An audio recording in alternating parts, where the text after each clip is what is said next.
everyone and welcome back to my YouTube channel BPSC DD. Science घटना चक्र series biology chapters का last part हमें बचा है करना, that is the miscellaneous part. इससे पिछला चैप्टर जो था जेनेटिक इंजीनियरिंग एंड बायोटेक्नोलॉजी, उसको मैंने गो थ्रू किया है। उस चैप्टर में बीपीएससी का एक भी प्रीवियस ईयर नहीं है, विच मींस कि बीपीएससी ने उस टॉपिक से एक भी सवाल आज तक नहीं पूछा है। सो अगर आपको उसका पीडीएफ चाहिए तो वो मैं अपने टेलीग्राम पे साथ में अपलोड कर दूंगी। Otherwise it is not necessary to do all of that questions. वो मोस्टली यूपीएससी लेवल के क्वेश्चंस पूछे गए हैं। बीपीएससी में they are not that much important as of now. अगर करंट अफेयर्स में कोई सवाल होता है तो उससे रिलेट करके आ सकता है। अदरवाइज स्पेसिफिकली बायोलॉजी सेक्शन में हमें उसे करने की जरूरत नहीं है, that is why we are skipping it. तो हम कर लेते हैं मिसलेनियस वाले पार्ट्स, ठीक है। बस ये हमारा लास्ट चैप्टर है, इसके बाद we'll start with physics. Okay, तो यहाँ पे दिया हुआ है पहला क्या है, AYUSH is an acronym for, ठीक है। तो हमें पता है आयुष मंत्रालय है, आयुष मिनिस्ट्री से रिलेटेड चीजें हैं। तो आयुष एक्रोनिम जो है वो है A for Ayurveda, Y for yoga and naturopathy, U से यूनानी, एस से सिद्धा एंड एच से होम्योपैथी, ठीक है। तो ये हो गया हमारा आंसर। उसके बाद है red ribbon express is a visual and moving medium for. तो रेड रिबन एक्सप्रेस क्या है, ये अवेयरनेस फैलाते हैं एड्स के बारे में। आपने देखा होगा जब वर्ल्ड एड्स डे भी होता है तो एक रिबन को क्रॉस करके क्रॉस्ड फॉर्म में रखा जाता है, तो that is the sign of awareness related to HIV AIDS. अगला है संरक्ष इज अ, तो संरक्ष क्या है, AIDS research and control project है, कहाँ, बैंगलोर में। तो ये देखिए कहीं ना कहीं करंट अफेयर से रिलेटेड ही है ये miscellaneous question.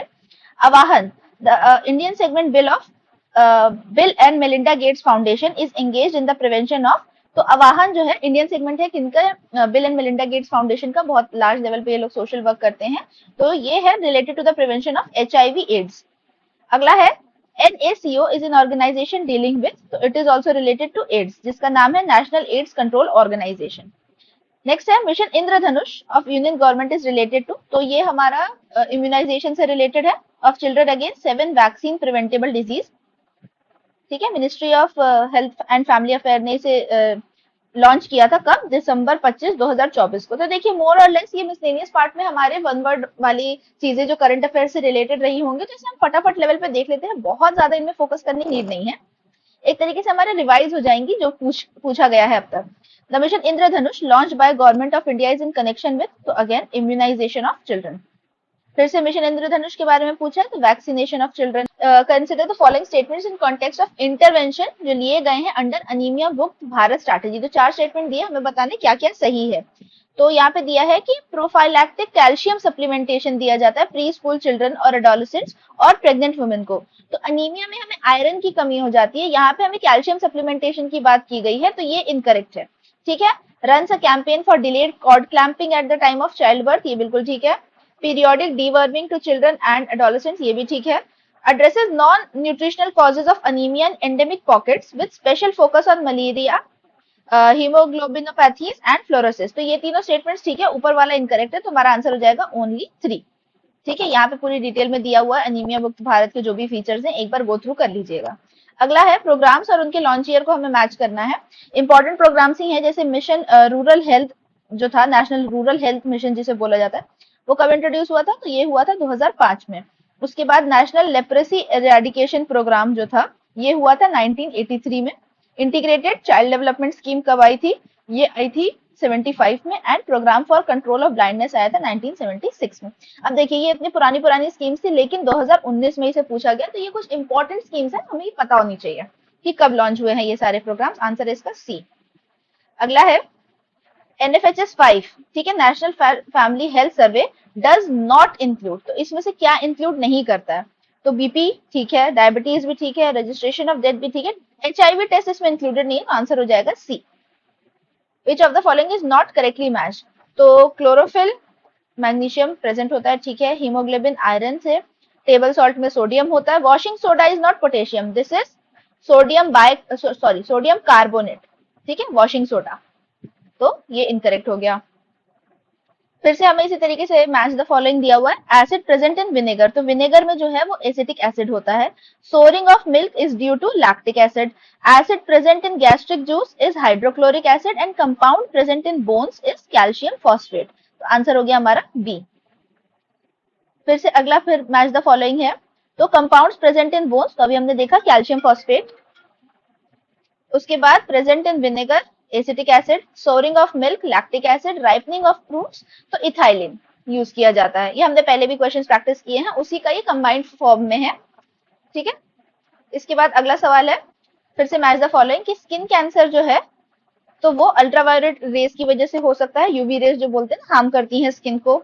Noise pollution disciple पर डिपेंड करता है, डेसिबल जो होता है एक मतलब वॉल्यूम का लेवल कितना होना चाहिए। Global warming is related to carbon dioxide and ozone hole is related to chlorofluorocarbon. ठीक है, डी है इसका आंसर। अगला है which of the following material is biodegradable, तो हमें बताना बायोडिग्रेडेबल कौन सा मटेरियल है। तो यहाँ पे दिया हुआ है प्लास्टिक कप्स, तो प्लास्टिक तो बायोडिग्रेडेबल होती ही नहीं है। ग्लास बॉटल नहीं, एल्यूमिनियम फॉइल नहीं, wood is a biodegradable material, तो ये हमारा आंसर करेक्ट हो जाएगा। अगला है biodegradable waste can usually be converted into useful substances with the help of, तो बायोडिग्रेडेबल वेस्ट को किस तरीके से कन्वर्ट करके यूजफुल सब्सटेंस में बना दिया जाता है, बैक्टीरिया की हेल्प से। ठीक है, बीपीएससी में ही पूछा गया है ये एकदम सवाल। ठीक है, ऑर्गेनिक मैटर को यूज किया जाता है, उससे फिर वो ब्रेक डाउन करके उसके अलग अलग कॉम्पोजिशंस को डिफाइन करते हैं। ठीक है, can be converted with the help of bacteria. अगला है following is not a biodegradable pollutant, तो कौन सा नहीं है। पेपर है, फूड एंड प्लांट वेस्ट भी है, वुड एंड सेल्यूलोज भी है, इंसेक्टिसाइड्स बायोडिग्रेडेबल नहीं है, तो आंसर हो जाएगा सी। फिर से list 1 versus list 2 match the following करना है। तो राइजोबियम हमने पढ़ा था नाइट्रोजन फिक्सेशन के लिए काम आता है। यीस्ट की जरूरत होती है अल्कोहल प्रोडक्शन में। Lactobacillus is the preparation of curd and aspergillus is citric acid formation. ठीक है, ये भी हमने यहाँ पे देख लिया, आंसर था इसका सी। पूछा है which of the following type of micro organisms is most widely used in the industries, तो सबसे ज्यादा इंडस्ट्रीज में बैक्टीरिया, माइक्रोएल्गी और फंगी तीनों ही यूज होती हैं, तो आंसर हो गया D. A group of archaebacteria is used in the production of, तो ये यूज होता है मीथेन में। An organism involved in the fermentation of toddy, ठीक है, toddy is a type of alcohol, तो इसमें यूज होता है सैचेरोमाइस। ठीक है, सैचेरोमाइसिस को यूज किया जाता है। That include many species of yeast, हम सबको पता है अल्कोहलिक बेवरेज बनाने के लिए, फर्मेंटेशन के लिए यीस्ट का यूज किया जाता है। एंड सैचेरोमाइसिस एक टाइप का फंगी ही है जिसे यूज करके toddy which is a type of alcoholic beverage वो क्रिएट होता है। अगला है which yeast is use for the commercial production of ethanol, तो एथेनॉल के लिए भी हमने देखा सैचेरोमाइसिस सेरेविसिए जो पूरा टेक्निकल नेम है उनका। A microbe commonly use for alcoholic fermentation in wine industry. ठीक है, अब यहाँ पे वाइन इंडस्ट्री पूछा है तो यहाँ पे आ जाएगा हमारा आंसर यीस्ट। उसके बाद है कौन सा स्टेटमेंट करेक्ट है ये बताना है। सम, अब देखिए some micro organism, some micro organism, some micro organism, तो हर तरीके के इतने ज्यादा लार्ज लेवल पे माइक्रो ऑर्गेनिजम्स प्रेजेंट है इस अर्थ पे, तो हर माइक्रो ऑर्गेनिज्म कोई ना कोई डिफरेंट फीचर पोर्ट्रे करता होगा। तो ऐसे सवाल बेसिकली आपको नॉलेज गेन करा रहे हैं, आंसर ऑल 3 हो जाएगा। कि कुछ माइक्रो ऑर्गेनिजम्स हैं जो ऐसे एनवायरनमेंट में ग्रो कर सकते हैं जहां पे टेम्परेचर बॉइलिंग पॉइंट से भी ज्यादा हो जाएगा। ठीक है, कुछ है जो ऐसे एनवायरनमेंट में ग्रो कर सकते हैं जहां पे फ्रीजिंग पॉइंट से भी नीचे चला जाएगा माइनस में टेम्परेचर, और फिर कुछ है जो हाईली एसिडिक एनवायरनमेंट में भी सर्वाइव कर सकते हैं। ठीक है, तो ये तीनों ही सही है। अगला है बायोमैग्निफिकेशन मीन्स, तो बायोमैग्निफिकेशन टर्म आपने एनवायरमेंट चैप्टर्स में पढ़ा होगा। बायोमैग्निफिकेशन क्या होता है, it is the increasing amount of pesticides in the organism of successive trophic level. ठीक है, तो बायोमैग्निफिकेशन ऐसा हुआ जैसे मान लो एक टॉक्सिक केमिकल है, वो एक प्लांट में प्रेजेंट था। ठीक है, प्लांट में वो प्रेजेंट था 10 के फॉर्म में। ठीक है, उसके बाद उस प्लांट को जिस लोगों ने खाया ये इंक्रीज करके चला गया उन लोगों के बॉडी में। ठीक है, तो वो कॉम्पोजिट इंक्रीज होता चला जाएगा, मैग्नीफाई होता चला जाएगा। तो इधर 10 था तो इधर 100 हो गया। फिर उसके बाद उस फॉर एग्जाम्पल जिस इंसेक्ट ने उस प्लांट को खाया, उस इंसेक्ट को किसी बर्ड ने खाया, फिर वो बायोमैग्निफिकेशन जो टॉक्सिक केमिकल था वो उस बर्ड की बॉडी में चला गया, तो ये हो गया फिर 1000 में। तो इस तरीके से बढ़ता चला जाता है। ठीक है, it is the increasing amount of pesticides in the organism of successive trophic level. अगला है असर्शन रीजन वाला है, herbicides can destroy weeds without harming useful plants, तो हर्बिसाइड्स को यूज किया ही जाता है इसीलिए कि जो प्लांट्स के साथ अनवांटेड एक्स्ट्रा वीड्स जो ग्रो कर जाती है उनको किल करने के लिए। They are absorbed in different rates by weeds and crop plants, तो दोनों ही ठीक है, असर्शन रीजन करेक्ट एक्सप्लेनेशन है।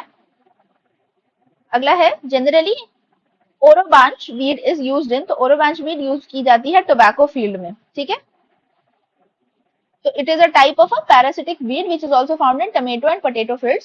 It's 150 species are spread over, अच्छा ठीक है, तो इसे यूज किया जाता है, मे बी 2014 में ये करंट अफेयर से रिलेटेड कुछ न्यूज में रहा होगा। इंफॉर्मेशन अबाउट लोकल फ्लोरा, तो लोकल प्लांटेशन के बारे में हमें इंफॉर्मेशन कहाँ से मिलती है, तो एक जो हर्बेरियम होता है, ठीक है, हर्बेरियम एक तरीके से कलेक्टिव मतलब पोर्ट्रेयल होता है सारे प्रिजर्व प्लांट्स की, थोड़ी थोड़ी स्पीशीज को एक जगह पे कलेक्ट करके रखा जाता है स्टडीज के लिए, कि जो वहां के प्रोफेशनल्स है वो स्टडी कर पाए कि एक पर्टिकुलर एरिया में कितने प्रकार के प्लांट्स वगैरह जो है वो ग्रो कर रहे हैं। आईसीएआर डे सेलिब्रेटेड ऑन, तो ये सेलिब्रेट किया जाता है 16 जुलाई। वेरी रैंडम क्वेश्चन कि Indian council of agricultural research ICAR कब सेलिब्रेट किया जाता है, 16 जुलाई को। कब स्टैब्लिश हुआ था, 16 जुलाई 1929। फिर से मैच द फॉलोइंग है। अब देखिए this is all related to current affairs, okay. तो यहाँ पे पूछा है कि वर्ल्ड एड्स डे कब होता है, तो एड्स डे होता है हमारा 1 दिसंबर को, ठीक है। 5 सितंबर सबको पता है टीचर्स डे होता है, 5 जून को एनवायरमेंट डे होता है, 16 अक्टूबर को फूड डे होता है। तो these days are very important. अब आप क्या कर सकते हो कि चलो यहाँ से आपको डेट्स पता चल गई, अब आप इस साल के लाइक एग्जाम होने तक के, तो अक्टूबर और दिसंबर को हटा दो, तो अक्टूबर दिसंबर में जो डेज हैं इनके आप 2024 के थीम्स निकाल लो, ठीक है। इनके हमने 24 के थीम्स निकाल लिए, और जो प्रेजेंट अभी हमारे एग्जाम होने से पहले तक के इंपॉर्टेंट डेज है उनके 2025 के लेटेस्ट थीम्स, कि अब फॉर एग्जांपल टीचर्स डे तो चलो बाद में ही सेलिब्रेट होगा, 5 जून को एनवायरमेंट डे अभी सेलिब्रेट हुआ, तो उसका थीम क्या था ये आपको पता होना चाहिए। This becomes a very important question जो करंट अफेयर्स में आपके पूछा जाएगा। इसके बाद अगला है which of the following pairs is not correctly match. तो एनवायरमेंट डे अभी हमने देखा 5 जून को बनता है, अर्थ डे 22 अप्रैल को, international day of yoga 21 June, homeopathy day 12 मार्च नहीं होता है, ये कैंसिल आउट हो जाएगा। 12 मार्च को क्या बिहार दिवस सेलिब्रेट किया जाता है, ठीक है, तो this date is important, Bihar दिवस सेलिब्रेट किया जाता है। और होम्योपैथी डे मनाया जाता है 10 अप्रैल को। अब है फिर से मैच द फॉलोइंग, तो यहाँ पे दिया हुआ है टीबी डे, तो टीबी डे इज 24 मार्च, उसके बाद एड्स डे 1 दिसंबर, एंटी लेप्रोसी डे मेरे ख्याल से हो गया ये 31 जनवरी, और ओजोन डे 16 सितंबर। अब यहाँ पूछा है कि 2004 जुलाई में world largest session of HIV AIDS is organised in the world, कहाँ ऑर्गेनाइज हुआ था, तब हुआ था बैंकॉक में। 1 दिसंबर सेलिब्रेटेड एवरी ईयर है। अब तो हमने 3-4 क्वेश्चन कर लिए, याद हो गया होगा कि वर्ल्ड एड्स डे होता है। कब मनाया जाता है वर्ल्ड एड्स डे, 1 दिसंबर, अप्रैल क्यों मार्क कर रही हूँ। Correct sequence in these national international days are observed in the calendar year, तो वही उसी हिसाब से लगाना है। तो सबसे पहले लेप्रोसी डे आ गया जनवरी में, उसके बाद टीबी डे आया मार्च में, उसके बाद अल्जाइमर्स डे आया इस सितंबर में, और लास्ट में एड्स डे हो गया हमारा दिसंबर में। अब बताना कौन सा करेक्टली मैच नहीं है, तो विमेंस डे मनाया जाता है 8 मार्च को, लेप्रोसी डे 30 जून, ठीक है। अब यहाँ सॉरी लेप्रोसी डे 30 जून नहीं था, अभी तो हमने देखा, ये तो लास्ट संडे ऑफ जनवरी मनाया जाता था, हाँ तो ये इनकरेक्ट है। वर्ल्ड वाटर डे 22 अप्रैल नहीं, वर्ल्ड कैंसर डे 4 फेब, ये ठीक है, तो बी और सी दोनों ही है इसका आंसर, ठीक है। 22 मार्च को मनाया जाता है water day. Which date is known as diabetes day, तो ये 14 नवंबर को मनाया जाता है, ठीक है। 14 नवंबर को चिल्ड्रंस डे भी होता है, वर्ल्ड डायबिटीज डे भी होता है। अब मैच द फॉलोइंग है, एड्स डे, देखो एड्स वाली चीज अगर आपको याद हो गई कि बी का 1 है तो हमें मिल गया आंसर वैसे तो, हालांकि यहाँ पे इन्होंने डेट शायद गड़बड़ कर दी है, इस वजह से ये मिस आउट हो गया क्वेश्चन। अगला है the bird that never makes its nest, तो वो कौन सी बर्ड है जो नेस्ट कभी भी नहीं बनाती ना। दिस इज समथिंग जो हमने बचपन में सुना होगा कि जो कोयल होती है, ठीक है, कोयल को इंग्लिश में क्या बोलते हैं, कुकू बोलते हैं। कोयल अपना घोंसला कभी नहीं बनाती, वो जाकर के दूसरे पंछियों के घोंसले में जाकर के अपने अंडे देती है, ठीक है। तो this is more sort of a GK question, तो ये हो गया ए का 3, एंड ए का 3 हमने जब लिया तो ये हमारा आंसर आ गया बी। तो animal that shakes off its tail, ठीक है, ये सारी चीजें हमने बचपन में पढ़ी। शेक्स ऑफ इट्स टेल की पूंछ कट के अलग हो जाती है, किसकी अलग हो जाती है, तो छिपकली की अलग हो जाती है, ठीक है। लार्जेस्ट लिविंग क्रिएचर कौन है, ब्लू व्हेल है। And most intelligent animal is chimpanzee, क्योंकि चिंपैंजीज वगैरह से ही फिर इवॉल्व होकर के ह्यूमन बींग्स बने हैं, ओके। इसके बाद है which state government launch the state level committee for vulture conservation proposed by national action for the protection of vultures in India. This was a current affairs question for 69th BPSC, और ये हुआ था तमिलनाडु में बना था vulture conservation state level committee जो establish हुई थी। और इनका जो एक्शन प्लान है वल्चर कंजर्वेशन का, उसका टाइम पीरियड क्या है, 20 से 25, तो ये हमें याद होना चाहिए, ठीक है, बिकॉज दिस इज 2025, ये लास्ट ईयर है इनके टाइम पीरियड का, so दिस बिकम्स इंपॉर्टेंट। अगला है the captive bred Asian giant tortoise, फिर उसका साइंटिफिक नेम दिया, one of the largest tortoise species in mainland Asia were recently release into which national park. तो ये भी करंट अफेयर्स रिलेटेड क्वेश्चन है, 69th में इस तरीके के काफी क्वेश्चन पूछे गए थे। तो ये था टांकी नेशनल पार्क, ठीक है, टांकी नेशनल पार्क कहाँ है, तो ये हमारा नागालैंड में है। ओके, नागालैंड में यहाँ पे एशियन जाइंट टॉर्टोइजेस रिलीज किए गए थे। अगला है कि इनमें से कौन सी एंडेंजर्ड स्पीशीज है, तो दोनों ही है, क्रोकोडाइल भी, एलिफेंट भी। आंसर हो गया बोथ 1 और 2। ये थोड़े से देखिए बायोलॉजी के साथ साथ ये इन्वायरमेंट फील्ड में चले गए हैं क्वेश्चंस। तो अब आपको पूरा एनवायरनमेंट की बुक नहीं लेके बैठ जानी है, ऐसा ना हो कि वो शंकर आईएएस की बुक लेके बैठ गए, इससे आपका हो जाएगा। ठीक है, about whom is said India's large wild cats which became extinct, तो इसमें से क्या एक्सटिंक्ट हो गया इंडिया में, तो चीता जो है वो यहाँ नहीं मिलता, तो आंसर हो गया हमारा चीता। हालांकि ये 1992 का सवाल है, अब तो चीता को रीइंट्रोड्यूस कर दिया गया है। ठीक है, देखिए यहाँ पे अपडेटेड है, in 2022 as part of project cheetah, cheetahs were flown in from Namibia and South Africa and were introduced in Kuno national park. Kuno national park कहाँ है, एमपी में है। The term sixth mass extinction, इसका क्या मतलब होता है, ठीक है, अब तक 5 मास एक्सटिंक्शन हो चुके, सिक्स्थ मास एक्सटिंक्शन जो है वो हम लोगों से रिलेटेड होगा।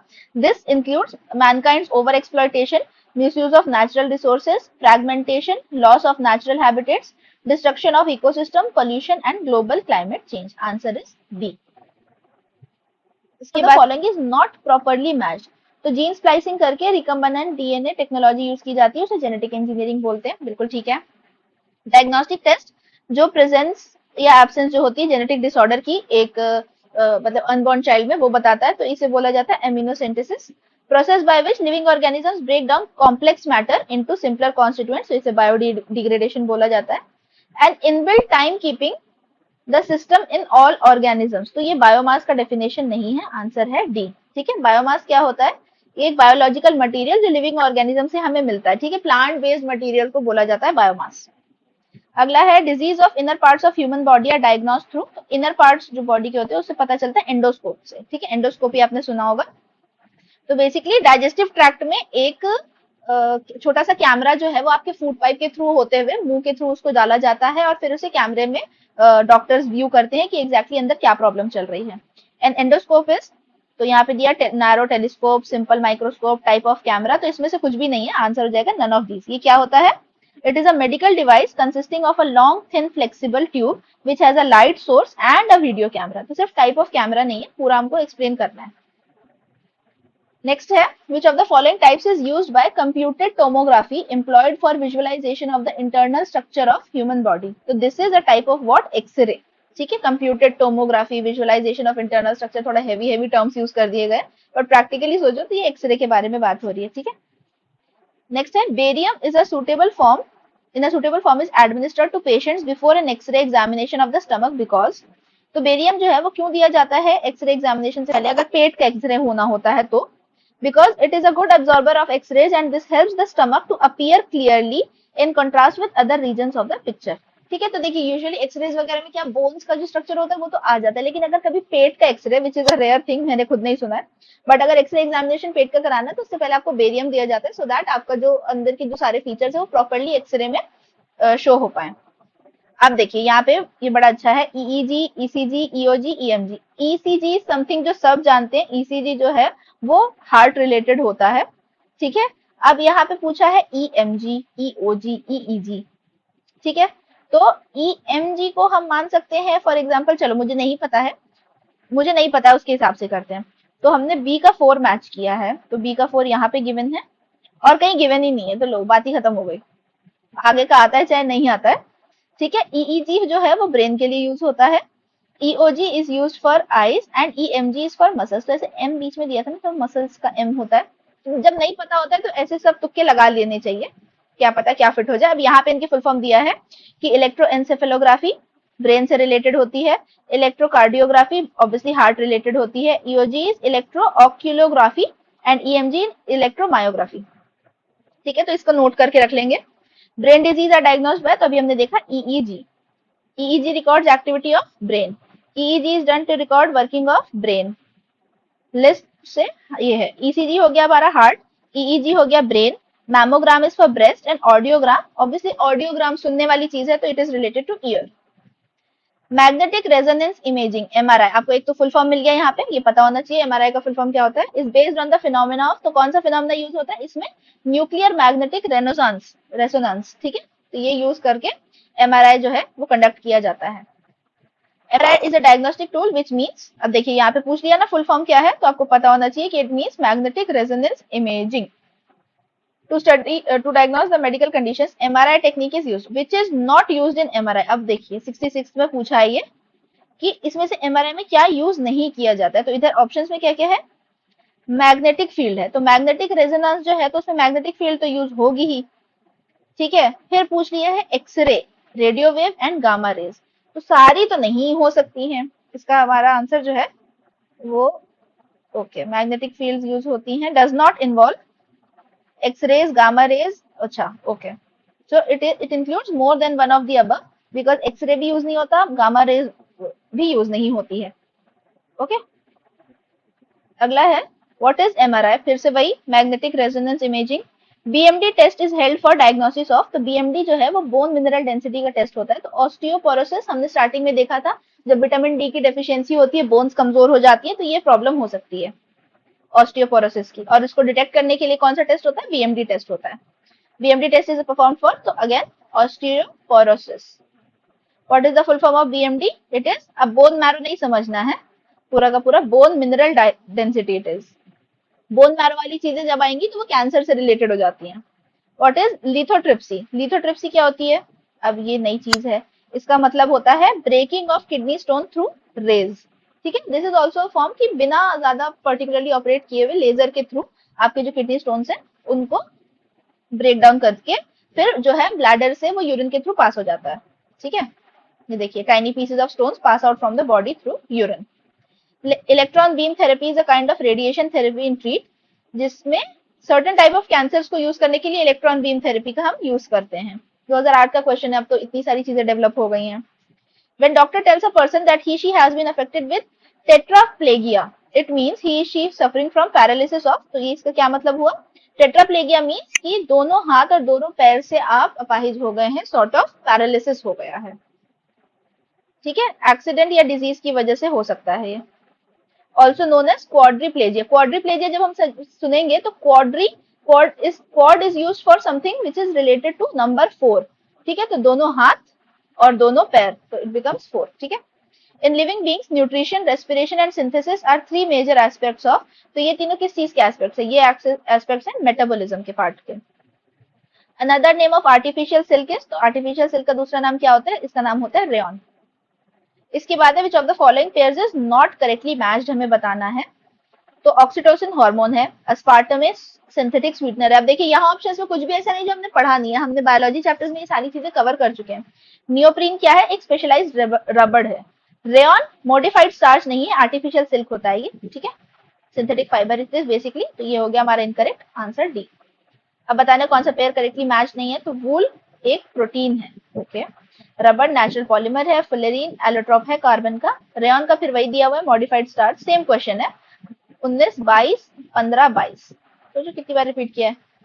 Silk fibre hair nails and claws are made of, तो इसमें यूज होता है हमारा केराटिन, हमने स्टार्टिंग में भी किया है ये, और ये हेयर्स नहीं होते हैं, ठीक है, हेयर होता है, हेयर्स करते हैं लोग। विच of the following substance is not a protein, इनमें से क्या प्रोटीन नहीं है, तो हेयर है, हूफ भी है, स्पाइडर सिल्क भी है, cotton is not a protein, ठीक है, ये एक फाइबर होता है जो कॉटन प्लांट से आता है, ठीक है। अगला है which one of the following plant fibre is obtained from the stem, तो स्टेम से क्या प्लांट फाइबर हमें मिलता है, तो it is sunn hemp. The sperms used for artificial insemination of cattle, ठीक है, तो कैटल्स के रिप्रोडक्शन के लिए जो आर्टिफिशियल इंसेमिनेशन में स्पर्म्स को स्टोर किया जाता है, किस चीज में, लिक्विड नाइट्रोजन में, ताकि वो खराब ना हो, ठीक है, फ्रीज करके उनको सीमेन को स्टोर कर दिया जाता है। Bull semen for the purpose of artificial insemination is stored in, अभी हमने देखा, तो it is stored in liquid nitrogen. Kadaknath is a breed of, तो कड़कनाथ एक लोकल ब्रीड होती है of fowl. What is a fowl, it is a type of a hen, ठीक है, मुर्गा जिसको बोलते हैं, बहुत फेमस होता है और इसे जीआई टैग भी मिला हुआ है, ठीक है, 30 जुलाई 2018 में। अगला है which of the following is high milk yielding variety of cow, तो ये है इन सब में से हॉलस्टीन, पढ़ लेना है बस, इसको बहुत ज्यादा ऐसे फोकस करने वाली चीज नहीं है। अब बताना है कि करेक्टली मैच क्या नहीं है, एनिमल और उनके ब्रीड के बारे में लिखा है। Now this is something UP वालों ने ये क्वेश्चन पूछ लिया है, अब इतना किसको पता होता है कि बफेलो की भडावरी ब्रीड होती है, काव की सिंधी, गोट की जमुना परी एंड शीप की थरपाकार, दिस इज रॉन्ग, ओके, ठीक है, ये भी काव की ब्रीड होती है, इट इज ऑल्सो काव। द राष्ट्रीय गोकुल मिशन जो अनाउंस किया था गवर्नमेंट ऑफ इंडिया ने, किस चीज के लिए था? Obviously it was related to the protection of indigenous breeds of cows. इसके बाद है लिस्ट 1 से लिस्ट 2 हमें फिर से मैच करना है। तो यहाँ पे क्या क्या दिया हुआ है? मायोग्लोबिन, सर्पगंधा, कार्सिनोमा एंड हीमोग्लोबिन। डायरेक्ट देख लेते हैं क्या है। मायोग्लोबिन मसल सेल, सर्पगंधा tranquilliser, carcinoma radiotherapy, haemoglobin oxygen transport. इसके बाद अगला है हमारा ओके बुलीमिया। क्या था? हमने पढ़ा था ये एक ईटिंग डिसऑर्डर है, ठीक है। उसके बाद इंसुलिन है जो पैनक्रियाज क्रिएट करती है, तो ए का 4 एंड डी का हमने 3 मार्क किया, तो आंसर तो खैर हमको एक ही से मिल गया। अब बी का क्या है? कोलेस्ट्रॉल का 2। एग योक्स जो होता है, egg yolk that yellow part of the egg, उसमें काफी कोलेस्ट्रॉल होता है and atropine is an alkaloid. Answer है इसका ए। फिर है an electronic diode using a semiconductor nanoparticle material synthesized by microorganism has been recently fabricated by Indian scientists for the first time, having utility in device miniaturization. The organism is, तो ये yeast था, 2002 का कोई current affairs का question है। The substance which can be used as anaesthetics, ठीक है। तो एनेस्थेटिक्स लोगों को बेहोश करने के लिए यूज किया जाता है सर्जरी से पहले। तो क्लोरोफॉर्म एंड नाइट्रस ऑक्साइड, ये दो चीजें यूज करके मतलब एज एनेस्थेटिक्स हम यूज कर सकते हैं। तो आंसर हो गया 1 and 2। Gas used as mild anaesthetic in hospital, तो हॉस्पिटल्स में नाइट्रस ऑक्साइड यूज किया जाता है, क्लोरोफॉर्म नहीं। क्लोरोफॉर्म पिक्चर में दिखाता है किसी को बेहोश करने के लिए ऐसे रुमाल पे छिड़क के लगा दिया। अगला है स्पेशलिस्ट और बॉडी पार्ट, ठीक है। कार्डियोलॉजिस्ट कौन होता है? हार्ट का डॉक्टर होता है। नेफ्रोलॉजिस्ट जो है वो हमारा ये किडनी का डॉक्टर होता है। यूरोलॉजिस्ट यूरिनरी ट्रैक्ट का होता है। Oculist is eye specialist. Okay of medicine human organs, तो कार्डियोलॉजी को रेस्पिरेटरी बना दिया, गलत। गैस्ट्रोएंटरोलॉजी को यूरिनरी, गलत। यूरोलॉजी को डाइजेस्टिव, ये क्रॉस हो गया, ये भी गलत। न्यूरोलॉजी इज नर्वस सिस्टम, ये ठीक है। Which of the following is not banned for use as performance enhancing substance by athletes? तो एथलीट्स जो है डोपिंग जिसे बोला जाता है उसमें वो यूज करते हैं ह्यूमन ग्रोथ हार्मोन, टेस्टोस्टेरोन, एरिथ्रोप्रोटीन। क्या नहीं यूज होता है? तो कोलेस्ट्रॉल, ठीक है। ये बैंड नहीं है, बेसिकली यूज ये भी होता है लेकिन इसे बैन नहीं किया गया। अगला है कौन सा करेक्ट नहीं है? कंपाउंड और उसका क्लासिफिकेशन बताना है। तो सैचरिन कार्बोहाइड्रेट नहीं है, ठीक है। तो ये हो गया आर्टिफिशियल स्वीटनर होता है ना, ये एड्रेनलिन हार्मोन है, थियामाइन विटामिन है, केराटिन प्रोटीन है, ये सारे सही है। तो आंसर है इसका A. Which of the following pairs is not correctly matched? Control centre of the cell, तो सेंटर जो होता है सेल का उसे न्यूक्लियस बोलते हैं। नेचुरल रबर पॉलीआइसोप्रीन, ठीक है। क्रायोलाइट और होता है किसका? एल्यूमिनियम का। एंटीसेप्टिक फेनोल्फ्थलीन जो है वो एंटीसेप्टिक नहीं है, it is used as laxative. Okay तो इसका था D. Which one of the following non-steroidal contraceptive pills have been developed by CDRI Lucknow? 2017 का करंट अफेयर्स, तो इसका आंसर था सहेली। Recently developed technique for monitoring fetal growth, ठीक है। fetal growth यानी कि जो अल्ट्रासाउंड कराने जाते हैं, जब बच्चे पैदा होने वाले होते हैं, तो ऑब्वियसली अल्ट्रासाउंड बता दिए तो अल्ट्रासोनिक्स है। नेम ऑफ साइंटिस्ट और उनके एरिया ऑफ वर्क, ठीक है। तो ये फेमस साइंटिस्ट के नाम हमें दिए हुए,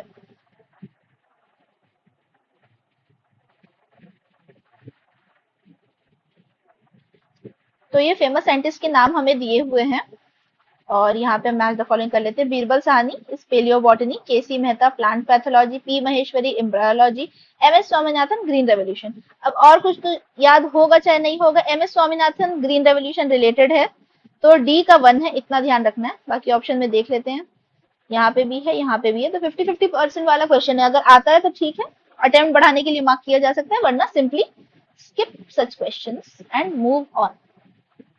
Who among the following is correctly matched? अब यहाँ पे फिर से वही डॉक्टर्स के साथ में पूछा गया, तो उस साल के कुछ इंपॉर्टेंट रहे होंगे। तो ये हैं doctor Pramod Kaur Sethi, Jaipurian prosthetic foot. Obviously prosthetic foot उस टाइम पे डेवलप किया था तो कुछ इंपॉर्टेंट ही रहे होंगे।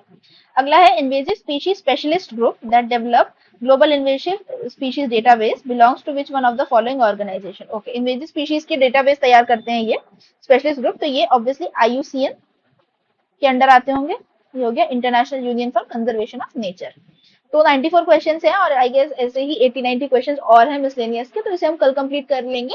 एंड बीच में थोड़ा सा वीडियोस नहीं आ रही थी because I was not well, but I hope कि अब आगे सब तबीयत वगैरह ठीक रहेगी and I will be posting regularly.